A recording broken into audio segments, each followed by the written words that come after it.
Hello ඉතින් කොහොමද කට්ටිය වහිනවනේ වහිනවා කියලා ඉතින් මොනවා කරන්නද වහිනවා දවස් දෙකක් තිස්සේ අඩු නෑ අපේ ගෙදරට ගහකුත් කඩන්න ඇති තිත්වා වෙන්න බෑ යන්නේ හරිද එහෙමයි කියලා වැඩ නොකර ඉන්න බෑ සීතලයි ද්‍රවස්ථිතික පීඩනයෙන් ෂෝට් නෝට් එකක් හදන්න වෙනවා මම සාමාන්‍යයෙන් ෆිසික්ස් පාඩම් වල ෂෝට් නෝට් හදන්නේ නැහැ. හැබැයි ඊයේ ඉඳන් ෂෝට් නෝට් හදනවා දැන් වෙලාව 10:41යි. රෑනේ උදේ. දෙම්මට වැඩ කරන්න බැරි වුණා ගහක් කඩ වැටලා හින්දා කරන්ට් තිබ්බෙත් නෑ උදේ. දැන් කරන්න ගත්තා මම දැන් ෂෝට් නෝට් එක ලියාගෙන යනවා.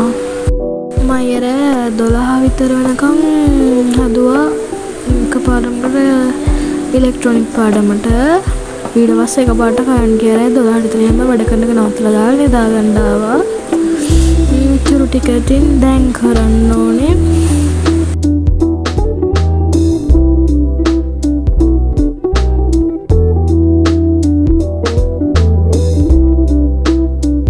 මාරම සීතලක් තියෙන නෝරලේ නිකන් දොරකඩට ඇවිල්ලා වගේ පට්ටම සීතලක් තියෙන්නේ.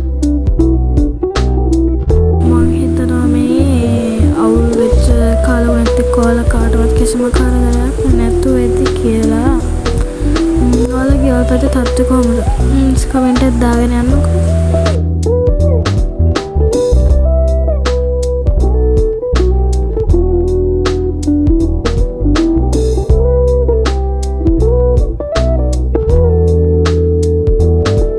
මට ඔය ෆිසික්ස් පාඩම් කියන පේන බැරි જાතියක් ආයේ කරන්න බැරි જાතිය මට පේන්න බැරි જાතිය.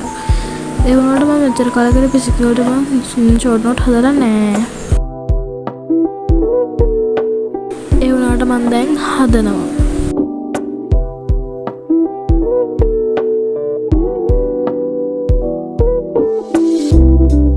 ඔන්න දවස් ටිකක් කපාගෙන යනවා. 82 වෙනි දවස් කැපුවා තව දවස් 81යි. බයයි මේ මාක් කරද්දිත් මාරම් බයයි නිකන් කරන්ට් එකක් හදනවා වගේ චටම් බයයි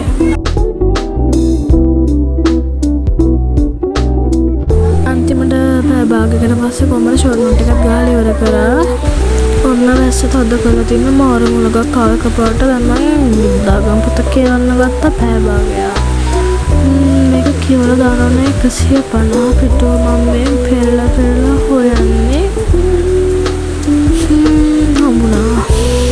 මම බුද්ධාගම 10 වසර පුතේ එකම පාඩම 10 පාරක් විතර කියවලා ඇති 11 වසරෙත් එකම පාඩම 5 පාරකට වඩා කියවලා ඇති මට නම් 10 වසරේ පුතේ AC 11 පුතට වඩා කොහොම හරි දැන් මේක කියවලා දාන්නත් ඕන පැය භාගයක් කියන්නේ නැහැ ඒ වුණාට පැය භාගයකට කලින් ඉවරුණා දෙවෙනි පාරට කියවනවා මේක පාර්ට් 2 එක ඊළඟට එනවා කමෙන්ට් එකක් දාගෙන යන්න ඔයාලා පැත්තේ කාලුනේ ගැන